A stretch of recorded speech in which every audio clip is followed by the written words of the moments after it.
Good morning all of you. My self is Manoj Kumar Namdev. Competition बिला में मैं आपका स्वागत करता हूं। मैं आपको जनरल नॉलेज या जीए सामान्य जागरूकता पढ़ाऊंगा, जनरल अवेयरनेस, जिसके अंतर्गत मैंने पिछली क्लास में भारतीय अर्थव्यवस्था के बारे में कुछ थोड़ा बहुत बताया था आपको। आज मैं फिर से पुनः रिवीजन करवा रहा हूं। भारतीय अर्थव्यवस्था, इंडियन इकोनॉमी। अर्थव्यवस्था से तात्पर्य है आर्थिक गतिविधियों का समन्वय। किसी देश की आर्थिक गतिविधियों का समन्वय उस देश की अर्थव्यवस्था होती है, और उस देश की अर्थव्यवस्था का अध्ययन हम अर्थशास्त्र के अंतर्गत करते हैं। अर्थशास्त्र शब्द यूनानी भाषा का है। आधुनिक अर्थशास्त्र का जनक एडम स्मिथ को कहा जाता है। एडम स्मिथ ने एक पुस्तक लिखी थी, वेल्थ ऑफ नेशंस, जो सन 1776 में प्रकाशित हुई थी। इन्होंने एक कथन दिया था कि अर्थशास्त्र धन का विज्ञान है। भारत की अर्थव्यवस्था मिश्रित अर्थव्यवस्था है। अर्थव्यवस्था के प्रकार, अर्थव्यवस्था के प्रकार ये दो हैं। पहली होती है व्यष्टि अर्थशास्त्र, जिसको हम इंग्लिश में कहते हैं माइक्रो इकोनॉमिक्स। माइक्रो का मतलब होता है स्मॉल, स्मॉल मतलब छोटा।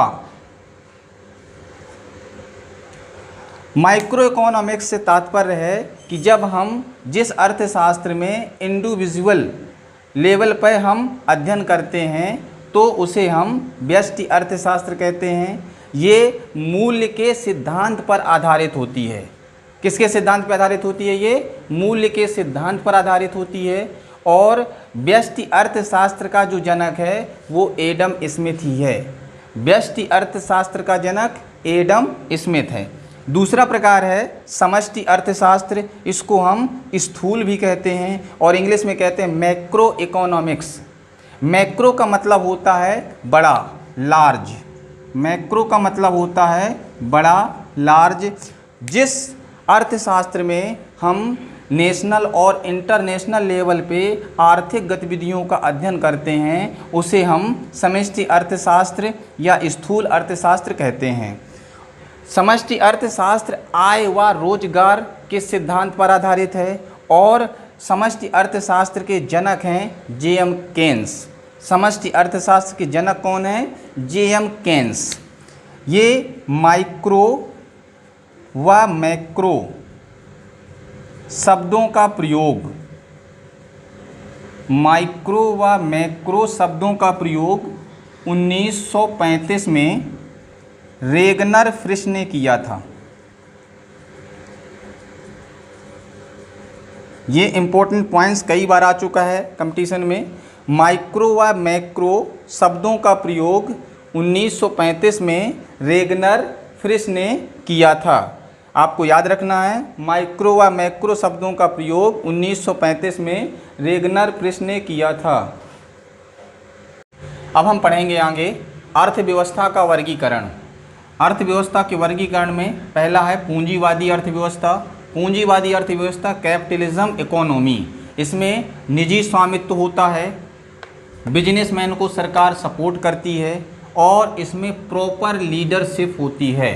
इसमें प्रॉपर लीडरशिप होती है। पूंजीवादी अर्थव्यवस्था जो होती है ये किसी रिच पर्सन के हाथों में होती है और पूंजीवादी अर्थव्यवस्था में एक नीति है, ये रखो और निकालो नीति। रखो और निकालो नीति का संबंध पूंजीवादी अर्थव्यवस्था से है। लेस फेयर शब्द का संबंध पूंजीवादी अर्थव्यवस्था से है और पूंजीवादी अर्थव्यवस्था बेसी मूल्य के सिद्धांत पर आधारित है। पूंजीवादी अर्थव्यवस्था बेसी मूल्य के सिद्धांत पर आधारित है।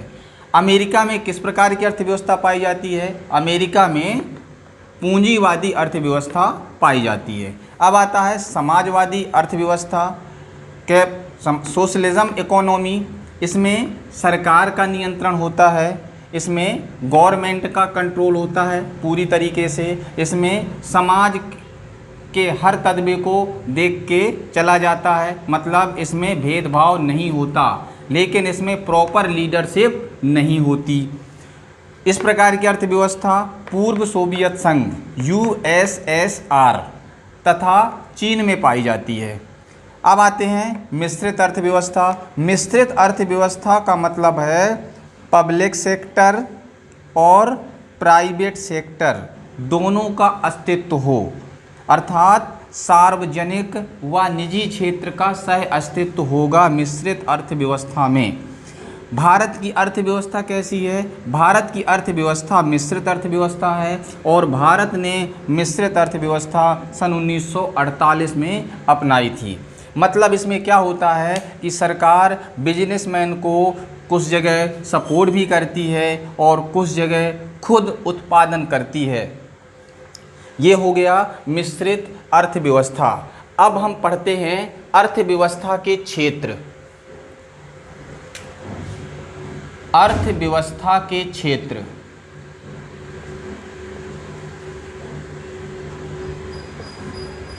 पहला है प्राथमिक क्षेत्र। जो प्राथमिक क्षेत्र होता है, प्राइमरी सेक्टर जो होता है, ये नेचुरल सोर्सेस पे आधारित है, प्रकृति पर आधारित है, नेचर पर आधारित है, जैसे कृषि, पशुपालन, मत्स्य पालन या मछली पालन, खनन, जंगलों से वस्तुओं को प्राप्त करना,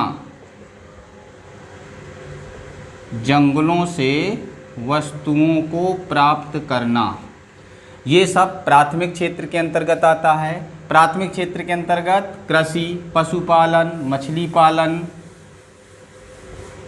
खनन, जंगलों से वस्तु को प्राप्त करना, ये आता है। इसमें जो श्रम की प्रकृति होती है उसको red collar job, red collar job के अंतर्गत सांकेतिक इंडिकेशन किया जाता है। प्राथमिक क्षेत्र के अंदर जो श्रम की प्रकृति होती है रेड कॉलर जॉब के अंतर्गत सांकेतिक रूप में बताया जाता है। दूसरा आता है द्वितीयक क्षेत्र। द्वितीयक क्षेत्र को औद्योगिक क्षेत्र भी कहते हैं। द्वितीयक क्षेत्र को औद्योगिक क्षेत्र भी कहते हैं। इसके अंतर्गत निर्माण कार्य, उद्योग, इलेक्ट्रॉनिक्स इत्यादि। इसमें जो कुशल श्रमिक होते हैं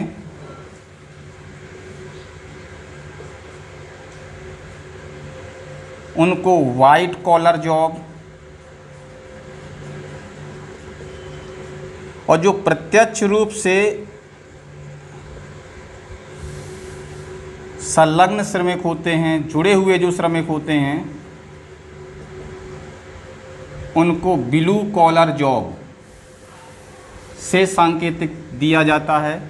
द्वितीयक क्षेत्र में, द्वितीयक क्षेत्र सेकेंडरी रीजन, इसको औद्योगिक क्षेत्र भी कहते हैं। इसमें सभी प्रकार के उत्पादन, निर्माण कार्य, उद्योग, लोहा इस्पात उद्योग, वस्त्र उद्योग, चमड़ा उद्योग, इलेक्ट्रॉनिक्स आदि द्वितीयक क्षेत्र के अंतर्गत आते हैं। द्वितीयक क्षेत्र में कुशल श्रमिकों को वाइट कॉलर जॉब के अंतर्गत सांकेतिक दिया जाता है और इसमें प्रत्यक्ष रूप से संलग्न श्रमिक जो होते हैं उनको ब्लू कॉलर जॉब के अंतर्गत सांकेतिक रूप में रखा जाता है।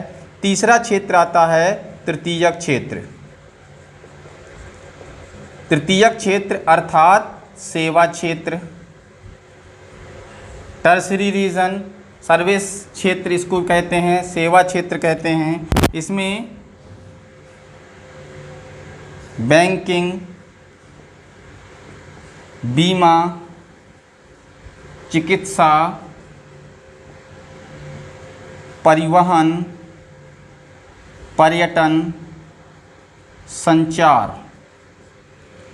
तृतीयक क्षेत्र सर्विस क्षेत्र या सेवा क्षेत्र के अंतर्गत बैंकिंग आती है, बीमा, चिकित्सा, परिवहन, पर्यटन और संचार।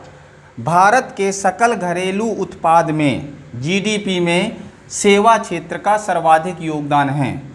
ये अभी आगे चल के मैं बताऊंगा कि सकल घरेलू उत्पाद जीडीपी क्या होता है। अभी आप सिर्फ समझ लो, भारत के सकल घरेलू उत्पाद या जीडीपी में सर्वाधिक योगदान किस क्षेत्र का है, तो वो है सेवा क्षेत्र का।